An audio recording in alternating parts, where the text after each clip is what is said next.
बिस्मिल्लाहिर्रहमानिर्रहीम जी, मेरा नाम है मकसूद कैफी और आप देख रहे हैं मकसूद कैफी डिजिटल। लाहौर के अंदर एक दिलखराश वाकया पेश आता है जी। एरिया है थाना चूंग का, जहां पर शफाक मुल्जमान 4 गज मियां बीबी को उठा लेते हैं और बराना करके तशद्दुद करते हैं और उनके साथ ज्यादती करते हैं। असल में ये कहानी है कि आप मेरे साथ मौजूद है उमर फरूक, इनसे बात करते हैं। उमर फरूक, बताइएगा ये क्या सूरत हाल है, क्या है स्टोरी? ये चूंग का इलाका है। उधर मियाँ और बीवी जो है वो घर से खाना खा के तकरीबन 9 साढ़े 9 ईशा के बाद का वाक़या है। ईशा के बाद वो चहलकदमी के लिए, थोड़ी सी वॉक करने के लिए मियाँ बीवी बाहर निकलते हैं। अमूमन देहातों में जो लोग हैं वो अपने आप को सेफ समझते हैं और जो खातून है वो अपने खामद के साथ बाहर चहलकदमी के लिए आती है। होता यह है कि वो फुटपाथ पर बैठ के बातें कर रहे होते हैं दोनों, और बीवी जो है उसकी उम्र है 18 साल। अभी थोड़े ही दिन हुए थे शादी को, और उधर एक साथ थोड़ी सी दूर एक महर इमरान नामी कोई गुंडा है जिसका डेरा है। उधर 3 उबाश नौजवान जो हैं वो शराब पीते हैं और नशे में धुत इसी सड़क पर आ रहे होते हैं। जब इनकी नज़र इस जोड़े पर पड़ती है तो वो पीछे से वो बातें कर रहे थे और पीछे से अचानक हमला करते हैं और मियाँ और बीवी को लेके खेतों की तरफ ज़बरदस्ती लेकर चले जाते हैं। होता यह है कि इन तीनों में से एक के पास कुल्हाड़ी होती है और दूसरे के पास सब्ज रंग का पानी वाला पैप जो होता है, ये वायरिंग वाला ये होता है। इसके बलबूते पे वो मियाँ और बीवी को खेतों में ले जाते हैं। उधर ले जाकर जो दुल्हन होती है उसके कपड़े उसके खामद के सामने उतार देते हैं और उससे बारी बारी रेप करते हैं। खामद पास खड़ा होता है, उसको तशद्दुद का निशाना बनाया जाता है।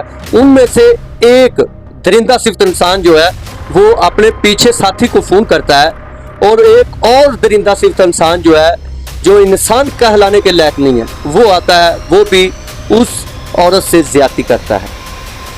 वो खामद और मियाँ को बीवी को साथ तशद्दुद भी बहुत ज़्यादा करते हैं और साथ साथ बारहा बार ज्यादती का निशाना बनाते हैं। सुबह होते ही बात जो है वो वायरल होना शुरू हो जाती है। वो कारी साहब जो हैं वो थाना, मेरा ख्याल है इमाम मस्जिद थे जी जो ये इमाम मस्जिद भी थे और कारी साहब थे, हाफिज़ कुरान थे। ये थाना चूंग में अपनी दरख्वास्त देते हैं। फौरी तौर पर थाना चूंग SHO जो हैं और CCD हकाम जो हैं वो एक्शन लेते हैं और एक मुलजम जो है अवैस नामी पकड़ा जाता है। वो अवैस नामी मुलजम की निशानदेही पर डेरा गांव में 3 लोगों पर CCD और पंजाब पुलिस मिलकर रेड करते हैं, जहां पर वो तीनों मुलजम फायरिंग करना शुरू कर देते हैं। CCD की तरफ से भी फायरिंग होती है। जवाबी फायरिंग में जो अवैस है वो अपने ही साथियों की फायरिंग से हलाक हो जाता है, और इसके साथ एक उधर जो 3 लोग मुकाबला कर रहे थे पुलिस के साथ, उनमें से एक अरशाद मुलजम जो है वो भी हलाक हो जाता है। 2 मुलजम फरार होने में कामयाब हो जाते हैं। यानी कि इस वकूए में 4 लोग मुलव्वस थे, जिनमें से 2 CCD ने मार दिए, हलाक कर दिए। 2 CCD ने मार दिए।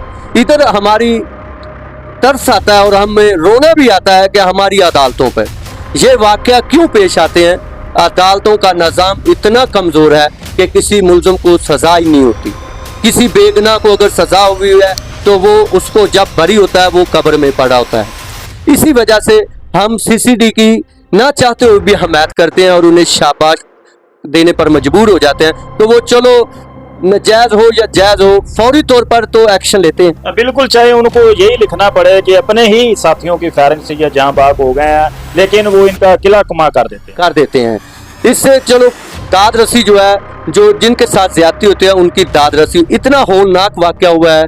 हमारे अदारे जो हैं वो बहुत ज़्यादा काम कर रहे हैं इस वक्त।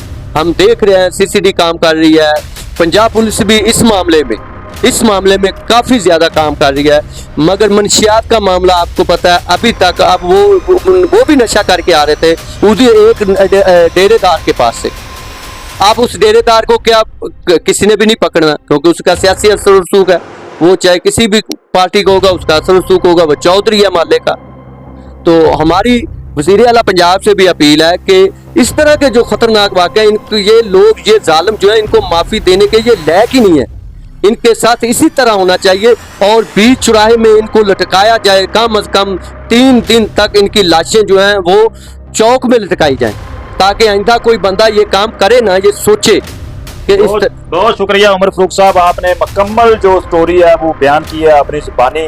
असल में हकीकत भी यही है कि वो इमाम मस्जिद अपनी बीवी के साथ बेफिक्र होकर घर से बाहर निकलता है। उसको क्या पता था कि ये दरिंदे जो हैं वो हमें नोच डालेंगे।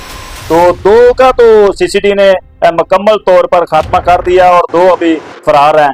हमारी दुआ है कि जल्द अज जल्द वो भी पकड़े जाएं और अपने इंजाम को पहुंच जाएं। जी।